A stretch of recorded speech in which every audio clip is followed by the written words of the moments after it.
अभिवादन स्वीकार कीजिए ब्रजेश मिश्रा का और आप देखना शुरू कर चुके हैं द डिबेट।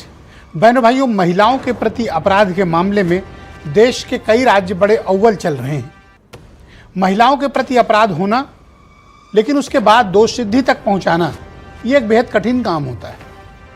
उत्तर प्रदेश दोष सिद्धि के मामले में 76% का रिकॉर्ड यूपी ने बनाया है। यानी अगर महिलाओं के प्रति अपराध हुआ है तो उनमें से 76% को सजा भी हुई है।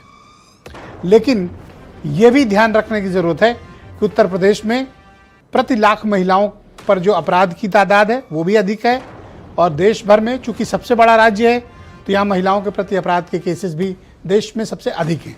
लेकिन कन्विक्शन रेट उत्तर प्रदेश का सभी राज्यों के मुकाबले सर्वश्रेष्ठ है।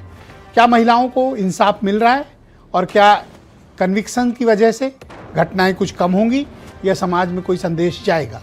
आज चर्चा महिलाओं से जुड़े अपराध और उसके मसले को लेकर करेंगे। बहन भाइयों, एनसीआरबी की रिपोर्ट आई।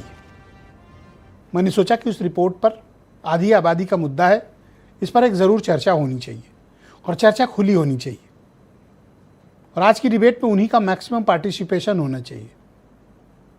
वो बताएं कि वो कैसे महसूस करती हैं, सुरक्षित हैं या नहीं महसूस करती, सेफ फील करती हैं या नहीं करती। आज जब एनसीआरबी का डाटा आया, नेशनल क्राइम रिकॉर्ड ब्यूरो का, ये डेटा भारत सरकार जारी करती है। इस डेटा के मुताबिक उत्तर प्रदेश में महिलाओं के प्रति जो अपराध हो रहे हैं उसमें जो कन्विक्शन रेट है, दोष सिद्धि का, उत्तर प्रदेश टॉप पर है। 76% मामलों में सजाएं हुई हैं। तो जब अपराधी को सजा होती है बहनों भाइयों, तो समाज में संदेश भी जाता है। इन सब मुद्दों को राजनीति से किसकी सरकार है इससे इतर देखा जाना चाहिए। महिलाओं और बच्चों के प्रति, गरीब, शोषित और वंचित के प्रति अपराध को किसी कीमत पर हल्के में नहीं लिया जाना चाहिए। गंभीरता से और कठोरता के साथ कार्रवाई की जरूरत है। तभी इस देश में महिलाएं, बच्चे, बुजुर्ग, वंचित, गरीब, शोषित, पीड़ित खुद को सुरक्षित महसूस करेंगे। और ख़ास तौर पर बात जब आधी आबादी की होती है, उनके लिए हमको एक सुरक्षित प्रदेश, सुरक्षित शहर और एक सुरक्षित देश देना, ये बड़ी प्राथमिकता की बात है। तो क्या उत्तर प्रदेश में जो कन्विक्शन रेट 76% है, क्या वो वाकई में इसकी वजह से कोई संदेश गया है अपराधियों में? क्या सरकार वाकई में जीरो टॉलरेंस पॉलिसी का इस्तेमाल कर रही है? और सबसे वर्स्ट अगर कहीं कन्विक्शन रेट है तो अभी हाल ही में जहां चुनाव संपन्न हुए, पश्चिम बंगाल, महाराष्ट्र भी कमोबेश उसी स्थिति में खड़ा है। लेकिन उत्तर प्रदेश दोष सिद्धि के मामले में सबसे बेहतर है।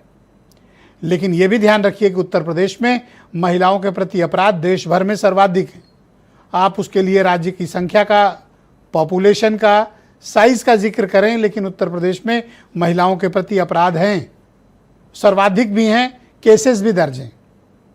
लेकिन इसी बीच ये सुखद बात भी है, ये बेहतर बात भी है कि दोष सिद्धि बढ़ रही है।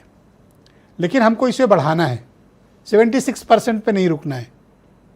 मैक्सिमम हमें कोशिश करनी चाहिए पुलिस को, एडमिनिस्ट्रेशन को, कि वो जुडिशियल प्रोसेस के थ्रू अधिकांश मामलों में सजा दिलाएं। जो दोषी है उसको सजा मिलनी ही चाहिए और महिलाओं को सुरक्षित महसूस करना चाहिए। वैसे तो राजनीति में इन दिनों महिलाओं के मुद्दों पर बात करना एक फैशन है, एक ट्रेंड है, एक एलीट होने की और एक बेहतर व्यक्ति, बेहतर पॉलिटिकल पार्टी होने की और खुद को बेहतर दिखाने की एक कोशिश और होड़ मची हुई है। लेकिन इस होड़ के बीच महिलाएं क्या महसूस करती हैं? वैसे बहुत लोग को ये शक है, लेकिन मैं ये बात कह देना चाहता हूँ, महिलाएं कभी वोट बैंक नहीं रही हैं। इस देश में महिलाएं कभी एकत्र होकर, एक होकर वोट नहीं की। अगर वो करती तो देश में उनकी हुकूमत होती, वो जिसकी चाहती सरकार बनाती और खुद मुख्यमंत्री बनती। लेकिन महिलाओं ने हमेशा बटे हुए समाज के तौर पर वोट किया, इसलिए आज भी वो अपने इंसाफ की लड़ाई, इंसाफ के हक की लड़ाई लड़ती हैं। महिलाएं अगर एक हो जाएं तो इस देश की हुकूमत उनके हाथ में हो, लेकिन ऐसा है नहीं।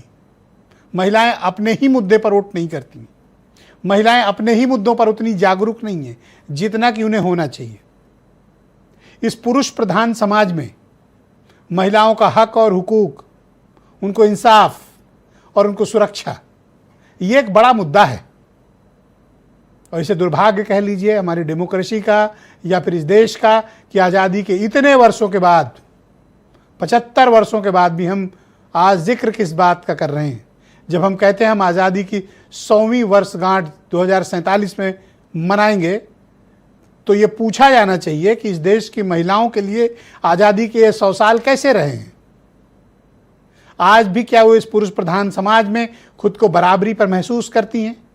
क्या उनके साथ भेदभाव नहीं होता समाज के हर क्षेत्र में? और ये भेदभाव घर परिवार से लेकर बाहर तक है, ये सामाजिक भेदभाव से लेकर अपराध तक है। इसीलिए मैं कहता हूं कि अपराध तो बढ़े हैं, हर राज्य को कोशिश करनी चाहिए कन्विक्शन रेट बढ़े जैसे यूपी का बढ़ा है, तभी महिलाओं को आप एक सही समाज दे पाएंगे। बहनों भाइयों, मैंने कहीं पढ़ा था, किसी बेहद विद्वान व्यक्ति ने यह बात कही थी कि किसी भी समाज का आकलन करना हो, किसी भी देश का आकलन करना हो, किसी भी प्रदेश का आकलन करना हो, तो सिर्फ ये देख लीजिए कि उस समाज में महिलाओं की क्या स्थिति है। मैं कोई भाषण नहीं देना चाहता आपको इस विषय पे, इस पर आत्ममंथन और आत्मचिंतन की आवश्यकता है। डेटा से ज़्यादा हमको आपको सभ्य होने की ज़रूरत है। कुछ बयान सुन लें, फिर आज की डिबेट। उत्तर प्रदेश में लाइन ऑर्डर की स्थिति अच्छी हुई है। आप देखेंगे कि भ्रष्टाचार और कदाचार और अपराध पर हम जीरो टॉलरेंस के तहत काम कर रहे हैं और भी काम करेंगे। अभी हमारे पास ऑर्गेनाइज्ड क्रिमिनल्स उत्तर प्रदेश में एक भी सक्रिय नहीं है। रिपोर्ट जो है जमीनी हकीकत से लाखों को दूर है। सच बात है कि उत्तर प्रदेश कानून व्यवस्था बद से बदतर हुई है। झूठ है, खोखले हैं इनके दावे। बताइए, फांसी के आंकड़े ले आइए। नाबालिग बच्चियों के बलात्कार लगातार उत्तर प्रदेश में हुए हैं, चाहे हाथरस हो, उन्नाव हो, और इनके नेता शामिल रहे हैं। किसको हुई फांसी? 3 लाख को न्याय मिलने में एक बच्ची न्याय के इंतजार में है, और आप आंकड़े लेकर बैठ रहे हैं कि 3 लाख में 20,000 यहाँ हो गया, 21,000 ये हो गया। क्यों 3 लाख की 3 लाख बच्चियों को न्याय नहीं मिल पाया है? क्या उनको मुआवजे दिए गए? अनिला सिंह भारतीय जनता पार्टी की प्रवक्ता हैं, कर्नल शरद शरण समाजवादी पार्टी के प्रवक्ता हैं, प्रियंका गुप्ता उत्तर प्रदेश में कांग्रेस कमेटी की प्रवक्ता, रितु शाही मेरे साथ मौजूद हैं, उत्तर प्रदेश में महिला आयोग की सदस्य हैं, और हेमंत तिवारी बहुत ही जाने माने पत्रकार। आप सभी का स्वागत और शुक्रिया मेरे साथ इस कार्यक्रम में शिरकत करने के लिए। तो अनिला सिंह जी, कार्यक्रम की शुरुआत आपसे। क्या ये एक बेहतर